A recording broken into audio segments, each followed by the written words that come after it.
타인, 곧 다른 사람이 나의 혹은 특정인의 인지, 곧 생각과 감정과 이 판단력을 체계적으로 왜곡을 해서 이 사람이 결국 자기의 인지를 의심하게 만드는 일종의 정서적 학대. 이걸 우리는 가스라이팅의 정의라고 봅니다. 자, 그러면 먼저 알아두셔야 돼요.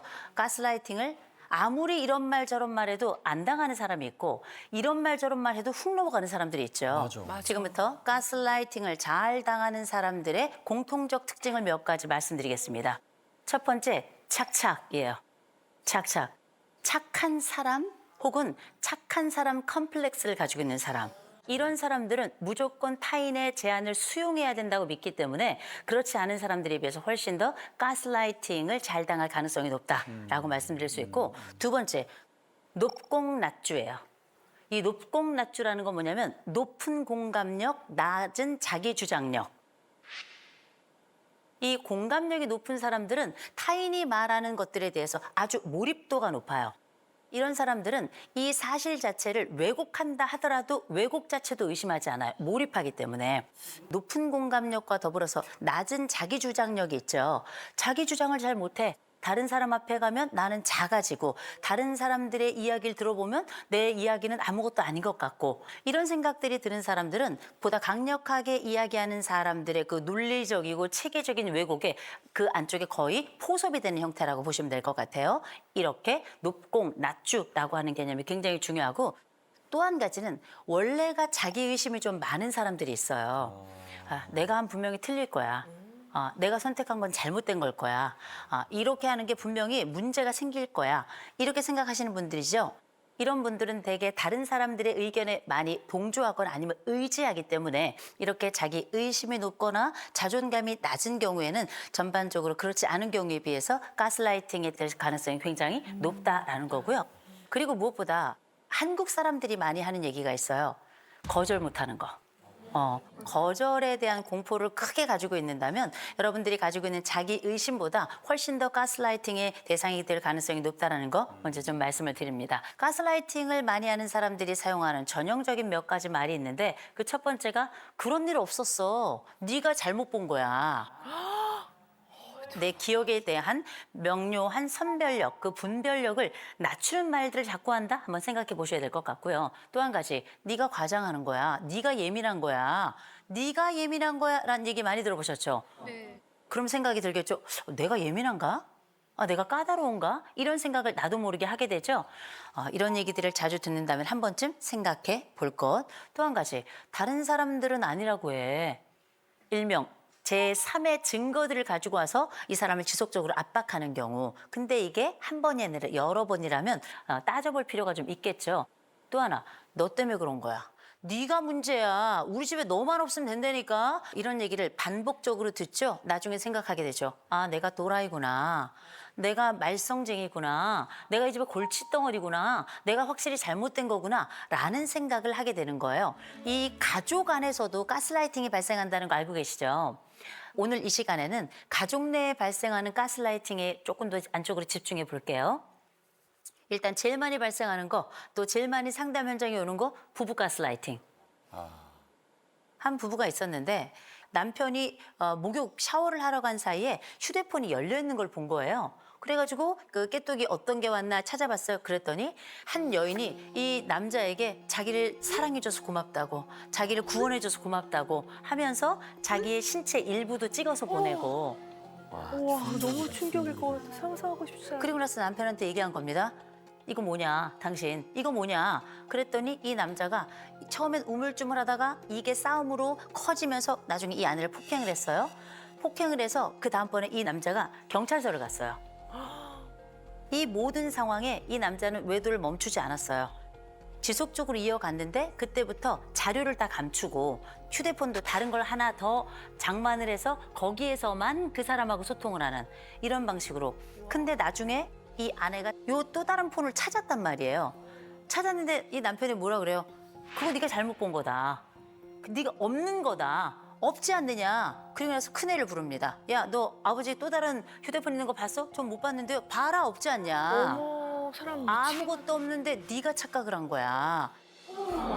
이렇게 정말 우리가 드라마에서나 본 듯한 그래서 부부 사이의 이 가스라이팅의 10중 8구는 넌 왜 이렇게 예민하니? 너 잘못 본 거야. 너 지금 나 의심하는 거야? 이 세 가지가 보통 3종 세트일 가능성이 굉장히 높습니다. 기억하셨으면 좋겠고요. 그리고 우리가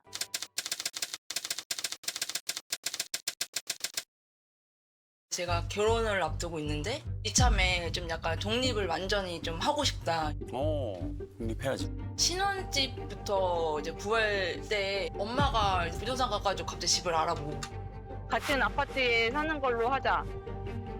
이번에 인테리어 뭐 결정할 때도 이건 좀 아니지 않냐? 이건 좀 이런 식으로 약간 얘기를 해서 엄마가? 돈 있잖아요. 니네가 약간 못할 것 같으니까 니네 둘이 돈 합쳐가지고 얼마인지 엄마한테 알려주라. 제가 하는 게 모든 게 다 그냥 불안하고 만족스럽지 못하고 그냥 제가 애기 같은가 봐요. 야, 어머님이. 결혼을 이제 앞두고 내가 이게 약간 가행 보호를 받고 올 때 이 생각을 했는데 그때 벗어나야겠다 이 생각도 약간 들긴 했었어요. 어허. 저는 너무 아기를 보는 엄마 김애연입니다. 네. 저는 아기 취급당하는 37살 송민아라고 합니다. 아유, 네. 근데 보통 이 순간에는 부부, 곧 예비 커플끼리 싸웠다고 주로 오지 엄마랑 친정엄마랑 같이 오는 게 이게 쉽지는 않거든요. 그러니까. 맞아, 맞아. 그다음에 뭐 신혼집 구할 때도 저희가 먼저 뭐 엄마 여기 살고 싶어 이러면 니네 대출이 얼마인지 아냐. 여기를 니네가 굳이 멀리 떨어져 살 필요가 있냐. 그래서 그것도 이제 엄마가 신혼집도 갑자기 상의 없이 가가지고 구해 오셨더라고요.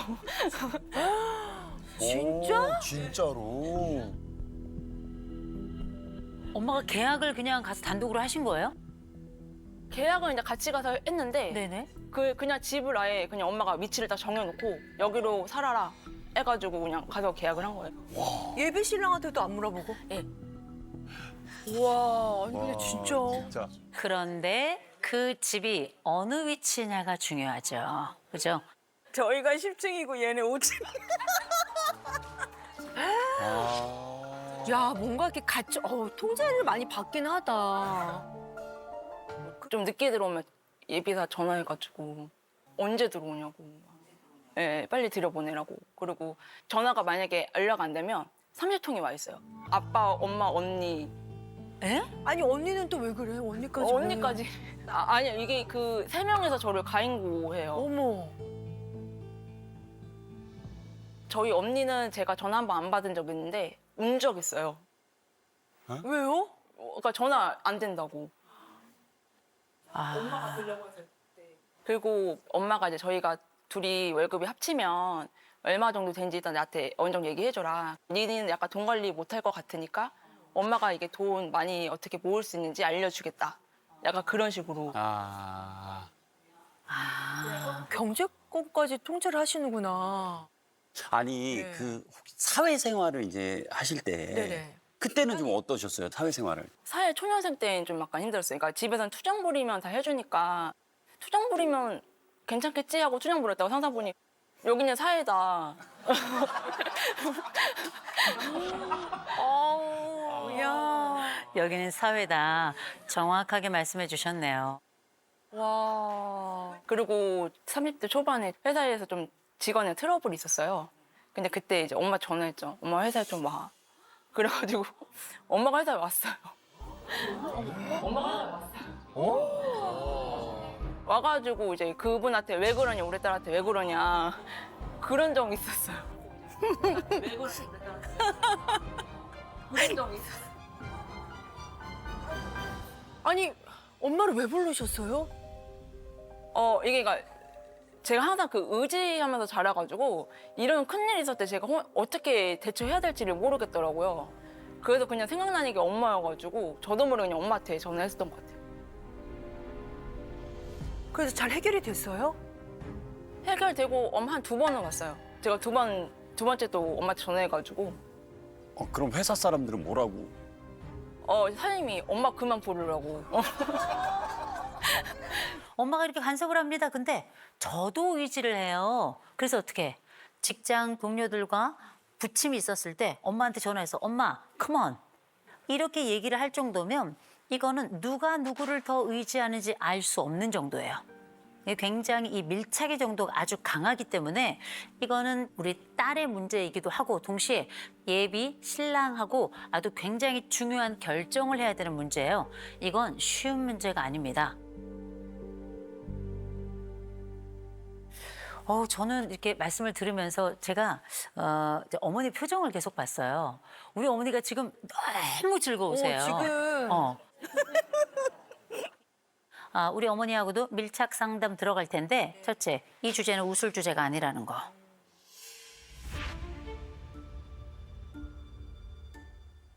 지금부터 웃음기가 사라질 겁니다. 어머니 밀착 상담 한번 시작해 보도록 하겠습니다. 어머님이 제일 큰 걱정은 뭐였을까요? 그렇게까지 저는 생각할 때 제가 얘를 너무 애기 취급했다고 생각 안 했거든요. 그래도 경제적인 거를 얘네들이 잘 꾸려 나갈 수 있나 그게 약간 좀 걱정은 되긴 해요. 근데 보세요. 신혼집을 해줬어요. 근데 굳이 아파트를 같은 동, 같은 라인에 이렇게 하신 이유는 뭘까요? 저희가 이렇게 가진 것 없이 생활을 이제 둘이서 이게 결혼을 했기 때문에 공장에서 같이 남편하고 저하고 일을 하면서 공장 한쪽에다가 저 박스를 이렇게 놓고서 거기다 아기를 놓고서 저희가 길렀거든요, 아이고, 얘를. 어머나. 막내를. 네. 그랬기 때문에 얘가 항상 우리가 얘한테 미안한 감정이 되게 많아요. 그래서도 더 얘를 가용보호하는 것 같아요. 지금도 눈물이. 아유, 얼마나 힘드셨으면. 우리가 겪었던 그 가난을 너는 겪지 않아야 될 것이다. 그러니 우리가 무슨 일이 있어도 이 아이를 가장 그래도 안전하게 그 자리, 박스가 아니라 집에 살게끔 하자. 이렇게 결정을 하신 거네요. 예, 예. 제가 문장 완성 검사를 했는데 저는 너무나 놀라운 이야기를 봤어요. 뭘까? 어떤 이야기를 봤냐면 따님이 본인의 성장에 대해서 구두 공장에서 부모님이 일하셨을 때 박스에서 잔 거. 기억하셔? 기억해? 완전 애기는 아니고 유치원 때 이제 부모님이 일하면 이제 엄마 나 졸려 이러면 그럼 박스 위에서 자 이래가지고 그때 한 그 박스에서 잘 때 서럽고 고통스러우셨어요? 아니 그냥 부모님 옆에 있어가지고 좋았어요. 예. 그쵸. 그냥 오히려 그 약간 좁은 박스에 자는 게 너무 재밌지 않았어요? 예, 재밌었어요. 그쵸. 네. 그런데 생생한 어린 시절의 기억이 바로 이거거든요. 이건 본인이 기억한 게 아닐 겁니다. 엄마가 알려준 기억이죠. 사실이긴 하나 그 장면이 어떤 것이고 그 상황이 무엇이었고 이 자세한 건 어머니가 이 아픈 가슴에 남아있는 사진 같은 그 안타까운 기억을 딸에게 남겨준 걸 겁니다. 근데 실제 이 딸은 그렇게 고통스럽지 않았어요. 왜냐하면 기억이 없고 오히려 엄마 아빠 옆에 있어서 너무 좋았거든요. 중요한 건 그 박스가 지금도 여전하다는 거예요. 지금은 딸이 그 박스 속에 큰 상태로 들어가 있는 거예요. 온몸을 구부린 상태로. 그러니까 가다드시는 것 같아. 이 집은 조만간 찢어져야 돼요. 문제는 딸의 분리가 더 어려울 겁니다. 엄마, 아버지, 언니 다 없으면 어떡하죠? 못 살 것 같아요. 못 살 것 같아요.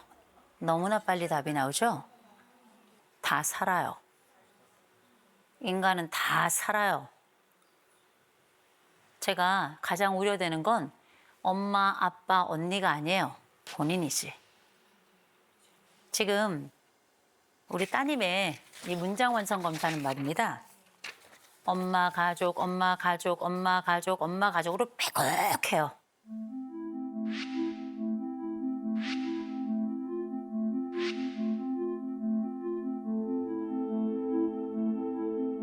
그리고 내가 가장 두려워하는 두 가지가 뭔지 아십니까? 가족이 죽는 것, 가족이 죽는 것.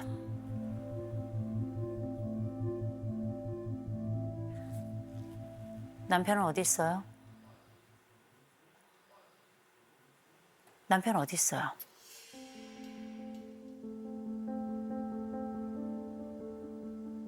하나 더 물어볼까요? 본인은 어디 있어요?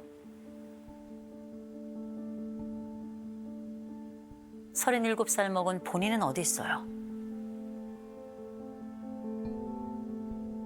이 가족 없으면 못 살 것 같다는 얘기가 그렇게 툭 튀어나와요? 이제는 이 엄마의 딸로 살면 안 돼요. 그 아버지의 딸이 아니고요. 그 언니의 동생이 아니고요. 이게 가족이에요. 이 두 사람이. 이 두 사람이 가족인 거예요. 자국 추구가 95점이에요. 마치 어린아이처럼. 불안은 100점입니다. 불안이 진짜? 혼자서 뭘 할 수가 없어요. 건강한 이 성인이 불안이 100점이라는 게 말이 됩니까? 더군다나 너무나 중요한 내 인생의 파트너를 만난 바로 이 지점에 이때야말로 불안이 낮아져야 될 때죠. 근데 이 부부는 둘 간의 문제 때문에 불안이 높은 게 아니에요. 이제 엄마로부터의 분리가 걱정인 거예요. 자율성 0점이에요.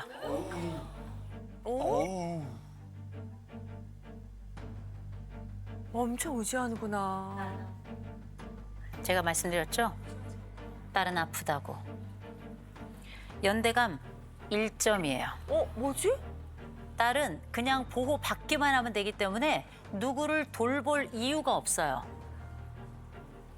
그리고 자율성하고 연대감 합친 걸 우리 이거 성숙도로 보는데 딸의 성숙도 0점입니다. 어머. 아직도 애기다. 지금부터 이 집은 굉장히 큰 결정을 하셔야 돼요. 굉장히 어려운 결정을 하셔야 됩니다. 그 첫 번째 결정은 어떤 거냐? 어머니, 따님 이사 가야 되겠는데요. 이사 안 간다는데요. 누가요? 얘네들이 제가 원래 그 집을 사주면서 이게 헌집이니까 니네 이제 돈을 어느 정도 모아서 새 집으로 가라 그랬더니 안 간대. 왜 안 가요?